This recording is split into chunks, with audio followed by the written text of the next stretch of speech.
नमस्कार। Talwara migrant committee के प्रधान जगदेव सिंह जी हमारे साथ हैं और इनका कहना है कि तलवाड़ा माइग्रेंट कॉलोनी में पिछले 3 दिनों से बिजली गुल है और क्या कारण है इन्हीं से जानते हैं। सर, कब से बिजली तलवाड़ा माइग्रेंट कॉलोनी में बंद है और क्या कारण है? अंश जी नमस्कार। पिछले 3 दिनों से बिजली जो है तलवाड़ा में बंद है और हम इसी बात को लेके आज डीसी साहब से मिले और डीसी साहब को हमें एक ज्ञापन सौंपा है कि तलवाड़ा में बिजली जो है 3 दिन से जो है 3 दिन से बंद है और बंद की वजह से जो तलवाड़ा में जो माइग्रेंट लोग हैं उनका बुरा हाल है, क्योंकि बिजली ना हो तो मच्छरों से काटने से लोगों को मलेरिया भी हो सकता है। तो बिजली को लेकर हमारी तो ये बहुत सी समस्या बन गई है। हम जब भी कोई धरना जुलूस ना करें तो हमारी कोई भी समस्या का संविधान जो है कुछ नहीं होता है। आज दोबारा माइग्रेंट जो लोग हैं उन्हें ये भी इसी से जाना जाता है कि लगातार धरने देते रहते हैं। लोग भी कई बार दुखी होते हैं कि आपके द्वारा जब सड़कें बंद की जाती हैं, आपकी छवि वैसी बन गई है कि आप धरने देते रहते हैं। हम सर करें क्या? धरना ना दें तो हमारी जो समस्या का संविधान होता ही नहीं है। जब पिछले दिनों हमें थोड़ा सा धरना दिया तो थोड़ी सी बिजली दी उन लोगों ने और पिछले 3 दिन से दोबारा से बंद है और ये 3 दिन से हम सफ़र कर रहे हैं। हम देख रहे हैं कि इसको कोई रिपेयरिंग कर रहा है या इसको ठीक तरीके से चला रहा है, तो वहाँ आता कोई नहीं है। जब आता नहीं है वहाँ तो क्या करें? हम धरना ना दें, जुलूस ना अगर निकालें तो वहाँ बैठ के मच्छर जो लड़ता है, बच्चे और बुजुर्ग महिलाएं, हमारा तो बुरा हाल है वहाँ गर्मी में तलवाड़ा में। हमें बिजली तो इस वक्त गर्मियों के दिनों में बहुत सबसे बड़ी ज़रूरत बिजली की है। तो जहाँ जब बिजली ही ना मिलेगी तो ज़रूरत हमारी कहाँ से पूरी होगी? हम एडमिनिस्ट्रेशन के पास जब भी आते हैं एडमिनिस्ट्रेशन को बताते हैं, हमारे साथ जो है वो सतीली माँ का सलूक किया जाता है। अगर 8 पार्क कश्मीरी माइग्रेंट जो जगटी में है, जहाँ नगरोटा में है, उनको अच्छे तरीके से कॉलोनियाँ बना करके दी गई हैं, उनको रहने के लिए अच्छे क्वार्टर बना करके दिए गए हैं। तलवाड़ा में ये तो सलाल प्रोजेक्ट की कॉलोनी है, ये तो किसी वक्त भी गिर सकती है, किसी वक्त भी टूट सकती है। हमारी सुनने वाला कौन है? तो इसलिए इसी बात को लेके हम बार धरने और प्रदर्शन, ये तो हमारी एक आदत पड़ गई है कि हमें जब तक धरना नहीं देंगे तब तक तो हमारी कोई समस्या हल नहीं होगी। दर्द जो है बिजली जब गुल होती है, जो गर्मी का माहौल होता है या फिर मच्छर, आपने जैसे ही कहा, ये जो दर्द है तलवाड़ा विस्थापितों को, क्या प्रशासन नहीं समझ पा रहा है? इनके आला अफसर जो आप मांग रखते हैं क्या हल नहीं करते हैं तत्काल से? नहीं, अफसर जो है ये एडमिनिस्ट्रेशन जो है ये बिल्कुल सुस्त पड़ी हुई है, क्योंकि मच्छर तो उन गरीब लोगों को खाते हैं जो बेचारे माइग्रेंट उधर से माइग्रेंट होके आके यहाँ माइग्रेंट कैंप तलवाड़ा में रह रहे हैं। तो उन लोगों की इतनी समस्या आज के दिन में इतनी समस्या है कि आज वहाँ तलवाड़ा में कोई आदमी, हम ये चाहते हैं कि एडमिनिस्ट्रेशन का कोई अफसर एक रात निकाल के वहाँ देखे कि कितनी परेशानी है वहाँ रहने के लिए। तो हम जब तंग आते हैं तो तंग आके हम धरना और जुलूस ही करना पड़ता है। क्या करें? इसमें जो है हमें कई बार जो है एडमिनिस्ट्रेशन को हमें नोटिस दिया, डीसी साहब को ये बताया कि तलवाड़ा में बिजली की बहुत पुरानी समस्या चल रही है। लेकिन एक बात समझना चाहूँगा, पीडीडी का वहाँ जिम्मेवारी कौन लेता है उस बिजली विभाग की? जो आपके वहाँ पे बिजली पहुँचती है, वो जो सिस्टम लगाया गया है, पीडीडी ने उसे रिपेयर करना होता है या एनएचपीसी के लोगों द्वारा उसे रिपेयर करना होता है? किसकी जिम्मेवारी है इस जिम्मेवारी का? अंश जी हमें इस जिम्मेवारी का कोई पता नहीं है। सलाल वाले कर रहे हैं, जहाँ पीडीडी वाले कर रहे हैं। हम सलाल वालों को बोलते हैं, वो बोलते हैं जी ये पीडीडी के पास है, और पीडीडी बोलती है नहीं जी ये सलाल वाले करेंगे। तो इस चीज़ के बारे में हमें भी अंधेरे में रखा गया है। एडमिनिस्ट्रेशन को हम बार बताते हैं कि हमारे साथ जो है इस तरीके से जो आप कर रहे हो, हमें भी अंधेरे में रख रहे हो। आप इस बारे में देखो कि ये फॉल्ट कहाँ है, कौन सा महकमा इसको डील कर रहा है। तो महकमे का पता करना तो महकमे का ही काम होता है। हम तो आपको ये भी पता नहीं, हमें इस बात का पता नहीं है कि पीडीडी इस्तेमाल कर रही है जहाँ सलाल प्रोजेक्ट कर रहा है। लेकिन क्लियर एक कागज़ इन्होंने दिया था, 2016 का कुछ कागज़ है, उसमें क्लियर इन्होंने जो है बिल्कुल नहीं दिया हुआ है कि ये पीडीडी चलाएगी या सलाल प्रोजेक्ट चलाएगा। अभी आप अधिकारी से मिले हैं, डीसी रियासी से क्या अभी मुलाकात हुई है? डीसी रियासी ने एक्शन को लिखा है हमारे और मुलाकात की है आपने डीसी साहब से मुलाकात करके हम फिर एक्शन साहब के पास गए। एक्शन साहब हो रहा है कि तुम हमारे कंज्यूमर नहीं हो, हम बिजली नहीं दे सकते हैं, लेकिन कंज्यूमर नहीं है हम उनके। लेकिन बात यह है कि हम भी एडमिनिस्ट्रेशन ने जहाँ बैठाए हुए हैं 1998 से लेके आज दिन तक, अगर हमें भी माइग्रेंट करार दिया गया है यहाँ हमारी कोई ज़मीनें नहीं हैं। अगर ज़मीनें हो तो हम कनेक्शन ले लेते हैं, रोज़ की लड़ाई बिल्कुल ख़त्म हो जाती है। लेकिन यहाँ हमारे पास ज़मीन नहीं है, हम कनेक्शन कहाँ से लेंगे? किस चीज़ के ऊपर कनेक्शन ले सकते हैं? हम कनेक्शन तो हम ले नहीं सकते हैं। माइग्रेंट हैं, हमारी प्रॉपर्टियाँ जो हैं वो हम मिलिटेंसी के कारण वहाँ छोड़ के आए हैं।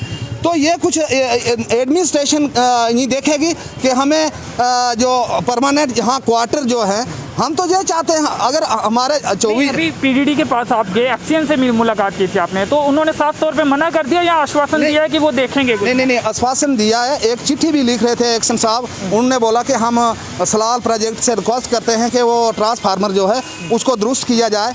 लेकिन बार बार ये समस्या उत्पन्न होती है ना, बार बार पहले भी हमने देखा था, फिर आपको प्रदर्शन करना पड़ा, फिर जाके बिजली आई, उसके बाद फिर बिजली आपकी गुल थी, फिर कहीं ना कहीं काफ़ी दिन लग गए। तो ये बार बार समस्या उत्पन्न, इसका परमानेंट हल क्या देखते हैं आप?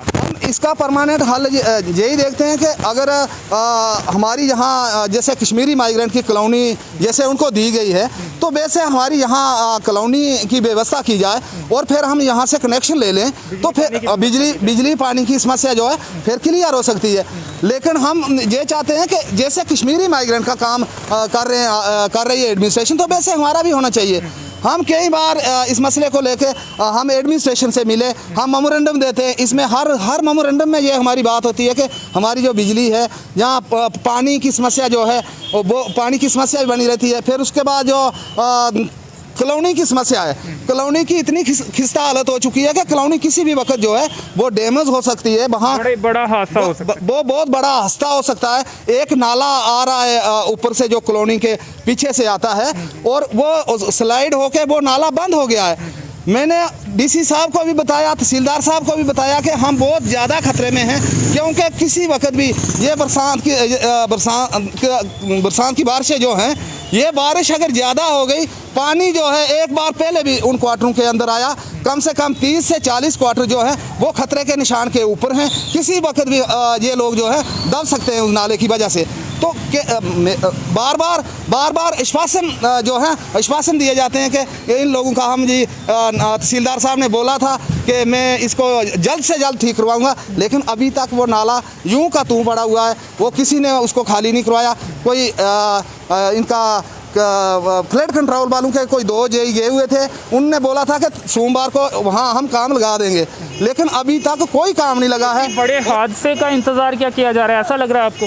हमें तो यही लग रहा है कि कोई बहुत बड़ा हादसा हो जाएगा तो फिर गवर्नमेंट दौड़ेगी, ओ जी बहुत बड़ा हादसा हो गया, ये हादसा जो है ये नहीं होना चाहिए था। लेकिन हम हादसा भी हमारे ऊपर घटने वाला है। हम जो अगर हमारे ऊपर जब घट जाएगा तो इन्होंने तो बहुत बड़ा वो बनाना है ना जी, ये गलत हो गया। तो हम ये मीडिया के माध्यम से भी इनको जो है अवगत करवाते हैं कि उस नाले का जो बंदोबस्त है वो उस नाले का हम हाथ जोड़ के बोलते हैं कि हमारा वो नाले का जो बंदोबस्त किया जाए। अनुराग ठाकुर जी आए थे, जो मंत्री थे और अब भी मंत्री हैं, हालांकि उनका जो विभाग है वो बदला गया है अब।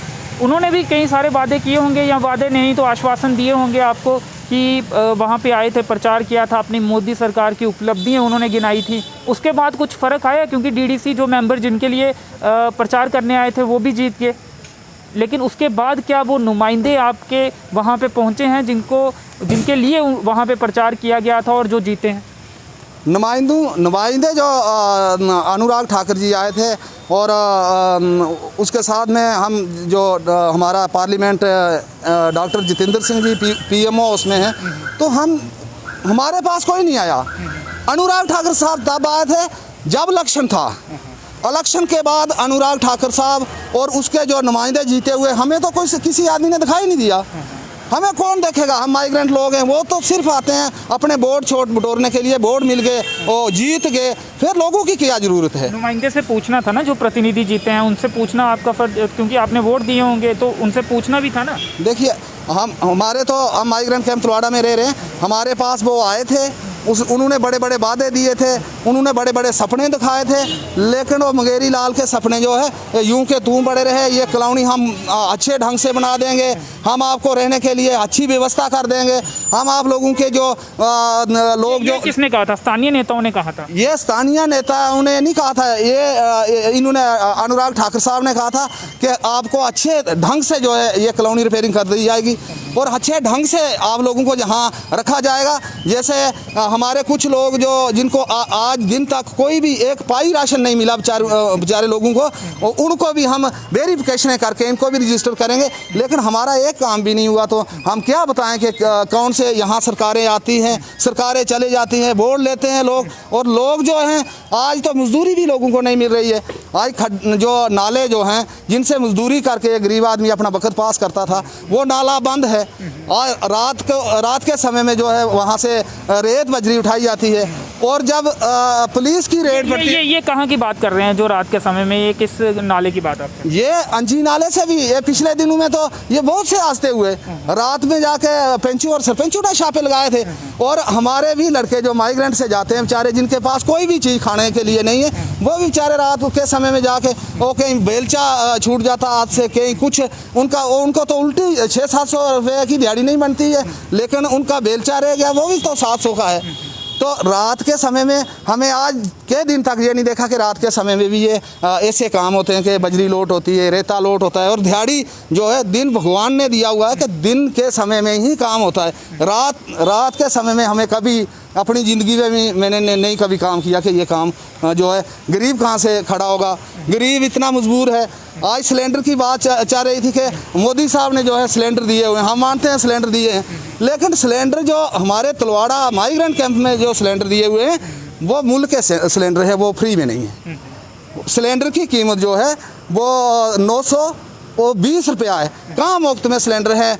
ऐसे जो जी ये मुफ्त में दिए हुए सिलेंडर है, क्या मुफ्त में दिया हुआ? गैस तो 7वें आसमान के ऊपर चले गई है, गैस तो मुल्क से मिलती है, और कौन सी चीज़ जो है जो फ्री में दे रहे हैं? यानी कि महंगाई भी हो गई है तो काफ़ी मुश्किल हो रहा है। अब बिजली के ऊपर क्या लगता है कि जल्द आ जाएगी या फिर अभी मुश्किल लग रहा है? बिजली के लिए हम मीडिया के माध्यम से ही बताना चाहते हैं कि ये ऐसा ना हो जाए जैसे पहले हो गया था, और लोग मजबूर हो के ऐसा ना हो कि कल किसी सड़कों पर ना आ जाएं। हम कोशिश करेंगे कल का दिन, लेकिन परसों ऐसा ना हो कि सड़कों पर ही हमारा भी जो दिन है वो सड़कों पर ना बीते, क्योंकि मच्छरों ने लोगों को बहुत ज़्यादा काटा है। और भड़ास जो है तो एडमिनिस्ट्रेशन के ऊपर निकलेगी, पीडीडी के ऊपर निकलेगी, सलाल प्रोजेक्ट के ऊपर भी निकलेगी। तो इससे सड़कों पर ही ना बताना पड़े परसों का दिन। तो अगर कल तक देखेंगे, अगर बिजली नहीं आती है तो परसों सड़क पर उतरकर दिन बिताएंगे, प्रदर्शन करेंगे, पीडीडी के खिलाफ करेंगे, प्रशासन के खिलाफ करेंगे और एनएचपीसी के खिलाफ भी करेंगे, क्योंकि इन्हें अभी तक ये क्लियर नहीं किया जा रहा कि बिजली इन्हें कौन देगा और जिम्मेवार कौन है, रिस्पॉन्सिबिलिटी किसकी है, अकाउंटेबिलिटी किसकी है, वो ही क्लियर नहीं हो रहा। इनका कहना है कि नेता आते हैं, मुंगेरी लाल के हसीन सपने दिखा देते हैं और लोग भी ये सपने देख लेते हैं, लेकिन जीतने के बाद वो सपने पूरे नहीं होते, सपने टूट जाते हैं और फिर ये लोग दुखी हो जाते हैं। फिर इस तरह से विरोध प्रदर्शन भी करते हैं, अपने गुस्से का इजहार भी करते हैं, सड़कों पर भी उतरते हैं। तो चलिए फिलहाल इस कवरेज में इतना ही। मेरे सहयोगी नरेश भगत के साथ मुझे दीजिए अनुमति। धन्यवाद।